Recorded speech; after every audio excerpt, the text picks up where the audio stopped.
Reggie Love knows more about Barack Obama than just about anyone alive.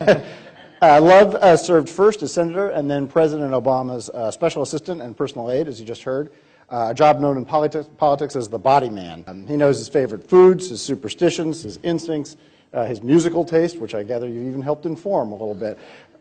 Two-way street there.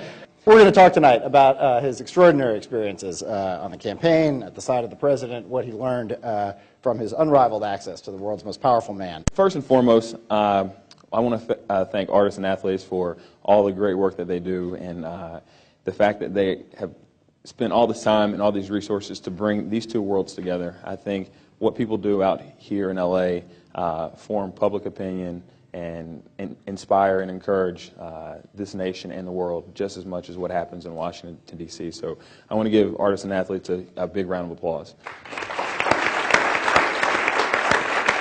And like Steve mentioned, we went over today to the public policy school at UCLA, and I sat with about a dozen and a half students, and I think the leaders and the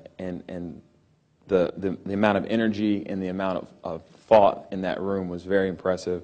And I know those young folks are going to be leaders, and they're going to be leaders of this country in probably in a few years. So let's give the UCLA students and faculty a big round of applause as well. Tell the story how you came to work for then Senator Obama.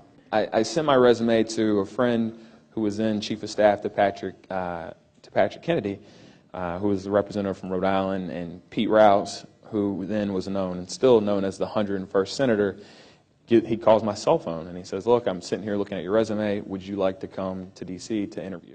And so I'd read Dreams from My Father. I knew I'd seen the convention speech, and I go to D.C. and he offers me a job. He says, "Look, we'll give you $26,000 to come, be a staff assistant." And staff assistant's basically like one rung above intern.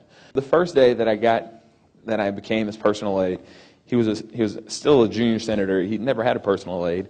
He'd had a driver, but he'd had a fair amount of autonomy. So I show up at the plane one day.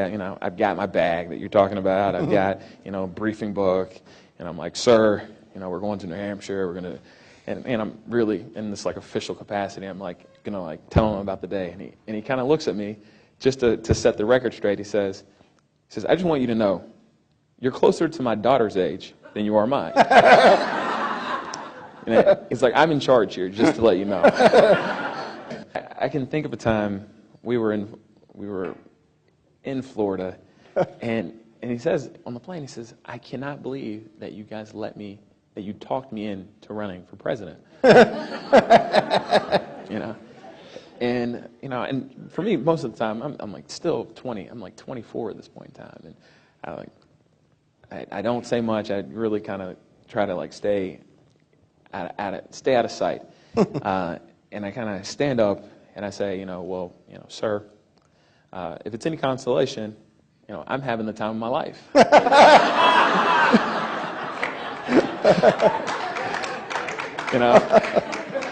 Yeah. And he says, "You know what, Reggie, that's not any consolation to me." The thing that really kind of bonded us during the campaign was, like I said, the summer was brutal. You turn on CNBC, MSNBC, you pick up the New York Times, it's pack up, go home. So we came up with this rule. There's no MSNBC, no CNN, only sports. So if we're not in a campaign event, no politics talk. So we, driving across the state of Iowa, we, had these great debates between who's better, Tony Parker, Chris Paul, Jordan or Kobe. What I learned the most? I think the thing that I learned the most from working with the president is, I think, empathy. It was September of 2008, and we were in San Francisco, and at the time I had called. He was like, "I want to talk to President Bush," because this is right before they were about to pass TARP. They talk, and the president and Senator Obama are kind of lock and key on how they're going to go forward on getting TARP passed. And I was very confused, because I was like, like, why would you want to stabilize stuff right now? Like, if things seem like they're spiraling out of control, doesn't that increase your possibility of winning? And he's like, no, it definitely does, but at the end of the day, the people who are going to be hurt the most if we don't solve this problem will be the American people. I typically would get to work somewhere around the time where he's like getting up to go to the gym. So I mean, so he's usually up at like 7 to 7:30. Is there such a thing as a typical day in the White House, or is every day just completely different? No, I think, though, I mean, yeah, I think they have a range of days. He definitely traveled less as president, and I think that was something that was really important to him, to spend more time with his family and with the girls. So there was a good routine that I always knew that at 6:30 he was like gonna have dinner. If he was at the White House. So that was like the one thing you always knew that was very routine.